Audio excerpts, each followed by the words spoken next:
Hello everyone, and welcome to the Narcissistic Abuse Recovery Care Network. I'm Dean, the host of this channel, and I'll be taking you on a journey through narcissism, understanding the narcissist, and understanding the narcissist-related disorders. Today I'm going to be presenting to you Episode 73, and the title of Episode 73 is The Top Things That Female Narcissists Do. Now, I'm going to also be presenting an upcoming episode that will be the top things that male narcissists do. Keep an eye out for that upcoming episode. It's going to be coming up shortly. But in episode 73 here, we're going to be addressing the top things that female narcissists do. So, some of the top things that female narcissists do and or use. Number 1, hypersexuality. Using sex to get what the narcissist wants. Of course, the opposite of this being withholding love or affection or sex and trying to use those tactics to gain control or get control or maintain control over the narcissist victim. Narcissistic females use this in many different ways, but just hypersexuality, as we know, is just somebody putting forth very extreme sexual advances towards you to maintain or to provoke control or to provoke a response out of you of some nature. Of course, as we know, narcissistic females are just as capable of love bombing you as male narcissists are. Usually male narcissists use love bombing more. Female narcissists use perceived hyper-romanticism more when they're love bombing you, and that is to say that they put forth more romantic type ideas to you that may be less of a sexual nature, although hypersexuality within the female narcissist can be displayed as them being very provocative with their victims in very erotic ways as well. It doesn't have to be just romantic talk of this nature. It can be dirty talk as well too. So they use hypersexuality very effectively, probably more effectively than males actually do. Now, number 2. Cessation of dialogue, which of course we all know as the silent treatment. This is considered to be one of the most severe forms of psychological and mental abuse and can represent a severe form of trauma to any victim that deals with it. Narcissistic females use the silent treatment probably much more prolifically than males do, according to the science of narcissism and according to the research that I've done and that I've read. So the silent treatment used very effectively by female narcissists when you're not doing something that that narcissist wants you to be doing. So number 3, guilt. The female narcissist is the most extreme of the sexes when it comes to using guilt as a control weapon.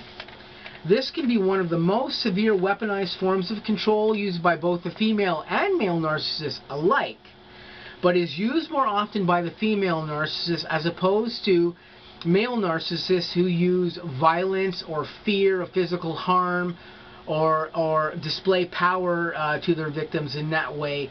That's more frequently used by males, but guilt is more effectively used by females in this instance. Guilt can be a powerful motivator to the victim to curtail to the desires of the narcissist for fear of reaping the wrath of her at some particular point in some form or another. The use of guilt and perceived obligation is one of the tactics often used by most female narcissists in lieu of other forms of more direct control.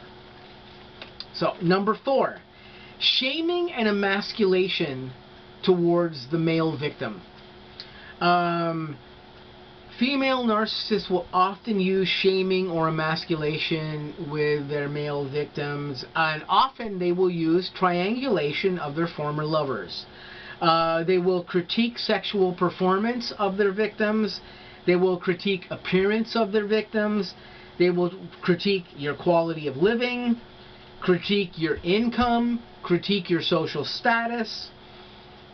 The female narcissist is usually far more hypercritical than male narcissists are in those forms as far as using shaming, emasculation, triangulation of other lovers, and just using critique against you.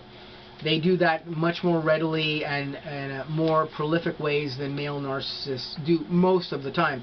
Again, it depends on the level of the narcissist as well, though, too. If you have really higher level graders or ultras, graders or ultra males can use this, can use the critique tactic very effectively as well, too. Okay, number 5, gaslighting and projecting. The female narcissist is an expert at using these tactics. She will use everything she is doing to you as an example of what you are doing to her, so she can turn the tables on you. This again is to maintain control over you. Though the use of projected guilt trauma and to take the attention off of her, as well as to gain or reinforce the control over you and to keep you in line. Again, when the female narcissist is doing things of this nature, gaslighting or projecting in this particular nature, she's doing it again as a control display towards you to keep you in line and just to keep you in a position where she can get the things off you that she requires, be it narcissistic fuel or control or whatever. She will use this along with tactics like future faking. Future faking is just when your narcissist talks to you. You know, you may get into a new relationship with a narcissist, and they say to you, you know, you're great. I can see myself marrying you in the future. I can see us living together in the country. I can see us having children. Blah blah blah. Whatever. All these things like this.